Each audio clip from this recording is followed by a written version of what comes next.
Assalamualaikum warahmatullahi wabarakatuh. Waalaikumsalam warahmatullahi wabarakatuh. Alhamdulillahirabbil alamin. Pertama-tama dan yang utama, marilah kita sama-sama ucapkan syukur kepada Allah Subhanahu wa taala yang telah memberikan kita nikmat iman, nikmat Islam, nikmat ihsan, bahkan bertemunya kita pada malam hari ini merupakan salah satu nikmat juga yang Allah berikan. Salawat serta salam juga senantiasa kita junjungkan kepada Nabi besar kita, Nabi Muhammad Sallallahu Alaihi Wasallam, beserta keluarganya, para sahabatnya, dan umatnya hingga akhir zaman. Nah, pada kesempatan kali ini, Hulwah akan mengisi kultum tentang tawazun. Nah, seperti yang kita tahu, tawazun itu artinya adalah seimbang, kayak gitu. Nah, Allah menciptakan kita di dunia ini adalah untuk hidup agar apa? Allah menciptakan kita hidup di dunia ini adalah agar kita bisa menjalani kehidupan kita itu dengan seimbang, kayak gitu.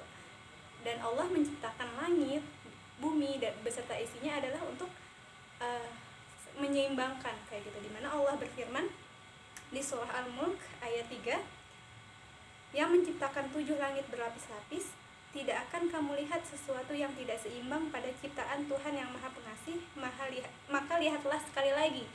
Apakah kamu lihat sesuatu yang cacat? Nah, mungkin simpelnya gitu ya, kalau misalkan kita melihat gunung gitu ya, gunung itu kan besar-besar ya, seperti yang kita tahu gitu, bahwa Allah menciptakan gunung itu untuk sebagai penyeimbang gitu. Kalau misalkan gunung meletus sedikit aja itu langsung terjadi tsunami, langsung terjadi gempa gitu. Maka Allah ciptakan gunung, bahkan langit gitu, untuk nyimbangin bumi gitu. Begitupun diri kita juga harus seimbang gitu. Maka kalau misalkan kita membahas tentang manusia dan agama Islam, nah kedua-duanya Allah ciptakan adalah sesuai dengan fitrah gitu ya, yang mana mustahil gitu ya Allah menciptakan agama Islam ini tidak sesuai dengan fitrah gitu.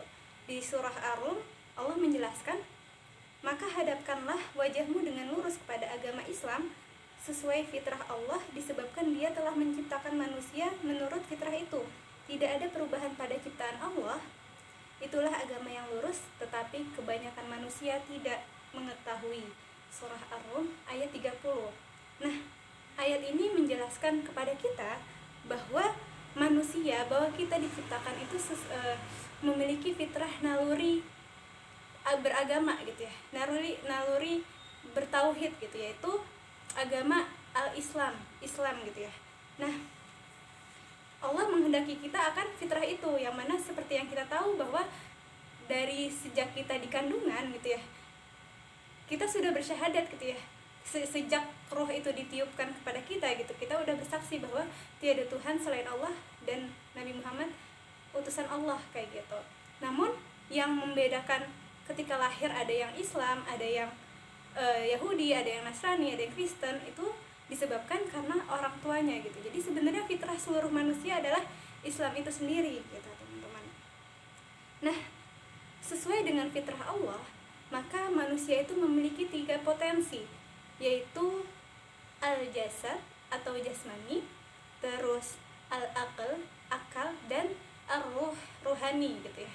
Yang mana seperti yang kita tahu bahwa jasmani itu adalah hal-hal yang berkaitan dengan fisik kita gitu ya. Kita perlu menjaga kebutuhan fisik kita seperti yang disampaikan dalam sebuah hadis, mukmin yang kuat lebih baik daripada mukmin yang lemah gitu. Dan kebutuhannya itu apa aja sih gitu yang perlu kita penuhi gitu ya. Nah, salah satunya adalah makanlah makanan yang halal dan thayyib, di mana di surah Al-Baqarah ayat 168 juga sudah dijelaskan. Terus apalagi? Yang kedua adalah beristirahat. Nah, selain kita beraktivitas dari pagi hingga sore gitu, maka Allah, maha baiknya Allah adalah memerintahkan kita untuk istirahat gitu. Nah, itu juga sudah dijelaskan di surah ke-78 ayat 9. Nah, selain itu juga kebutuhan jasmani kita adalah kebutuhan biologis, terus juga olahraga gitu ya. Itu yang perlu kita penuhi gitu ya, untuk kesehatan fisik kita, kesehatan jasmani kita gitu. Mungkin yang sekarang lagi pegal-pegal berarti ada yang nggak seimbang nih sebenarnya dalam diri kita gitu, dalam jasmani kita gitu ya. Nah, yang kedua adalah akal gitu. Nah, yang membedakan kita manusia dengan hewan adalah akalnya. Akal pula lah yang memuliakan kita, yang menjadikan kita mulia dibandingkan makhluk-makhluk lainnya gitu. Karena akal lah kita bisa dapat membedakan mana yang benar dan mana yang salah. Karena akal lah kita bisa tahu mana aktivitas yang bermanfaat untuk kita, mana aktivitas yang seharusnya nggak perlu kita lakukan kayak gitu. Dan kebutuhan akal adalah ilmu gitu ya. Di surah ke-3 ayat 190 juga udah dijelaskan gitu ya, bahwa kebutuhan akal adalah ilmu gitu, yang mana ilmu itulah sebagai salah satu tunjangan, salah satu kebutuhan kita untuk apa? Untuk menjadi khalifatullah fil ardh gitu ya, khalifahnya Allah di atas bumi kayak gitu. Jadi tanpa ilmu ya kita nggak akan bisa menjadi pemimpin di muka bumi itu gitu. Karena ketika kita nggak ada ilmu, ketika kita nggak punya ilmu gitu, maka kita sendiri pun nggak tahu apa sih potensi yang ada di dalam diri kita kayak gitu. Tapi ketika kita punya ilmu, maka kita bisa menelusuri diri kita sendiri, apa sih yang kita punya, apa sih bakat yang bisa kita dalemin, apa sih ilmu-ilmu yang bisa jadi sarana kita untuk mencapai visi kita kayak gitu. Terus yang ketiga adalah ruhani atau hati gitu ya. Nah, kebutuhan hati seperti yang kita tahu adalah zikrullah gitu ya. Ketika kita memenuhi hati-hati kita dengan zikrullah gitu, dengan mengingat Allah, dengan tilawah gitu, maka semangat hidup kita pun akan tumbuh gitu. Maka ketenangan di dalam hati pun akan ada gitu. Beda halnya misalkan jiwa kita mati gitu, yang ada kita pun nggak bisa menjalani hidup ini dengan baik, bahkan kita nggak sanggup gitu untuk menjalankan amanah besar yang Allah kasih kepada kita gitu. Maka bersyukurlah kita karena Allah kasih amanah besar ini gitu. Salah satu amanah besar kita juga kan ya menghafal Quran gitu ya. Karena kan maksudnya masih banyak gitu orang-orang yang jauh di sana lebih mementingkan dunia dibandingkan akhirat gitu ya. Quran itu kan yang bakal nanti menjadi teman kita di kuburan kayak gitu ya. Jadi masya Allah gitu, bersyukur banget gitu ya karena kita diamanahkan ini gitu ya. Amanah besar tapi insya Allah banyak berkahnya gitu. Nah, dengan keseimbangan ini manusia itu dapat merasakan kebahagiaan yang hakiki gitu. Nggak hanya kebahagiaan sementara gitu ya, nggak hanya kebahagiaan di dunia, tapi di akhirat pun sama kayak gitu teman-teman. Nah, ketika kita membuat diri kita seimbang ini, maka sesungguhnya kita itu ketika kita ini melakukan ini dengan seimbang gitu, maka sesungguhnya kita itu menjadi manusia yang seutuhnya gitu. Karena banyak orang di sana yang tidak seimbang antara jasmani, akal dan rohaninya gitu. Maka mereka bisa disebut dengan manusia yang belum seutuhnya. Kenapa belum seutuhnya? Karena belum melaksanakan sesuai fitrah yang Allah berikan kepada kita gitu. Dan ketika kita telah mengaplikasikan ketiga hal ini, maka itulah tanda kita bersyukur kepada Allah gitu, yang telah memberikan segalanya anggota badan yang ada di diri kita gitu, bahkan nikmat yang lainnya juga gitu. Nah, kebahagiaan pada diri manusia itu dapat dibagi dua, yaitu yang pertama adalah kebahagiaan batin dalam bentuk ketenangan jiwa gitu, yang mana Allah sendiri yang firmankan di surah 13 ayat 28. Terus yang kedua adalah kebahagiaan secara zahir gitu, yang mana dalam bentuk kayak kestabilan, terus ketenangan ibadah, aktivitas dan sebagainya kayak gitu. Nah, dengan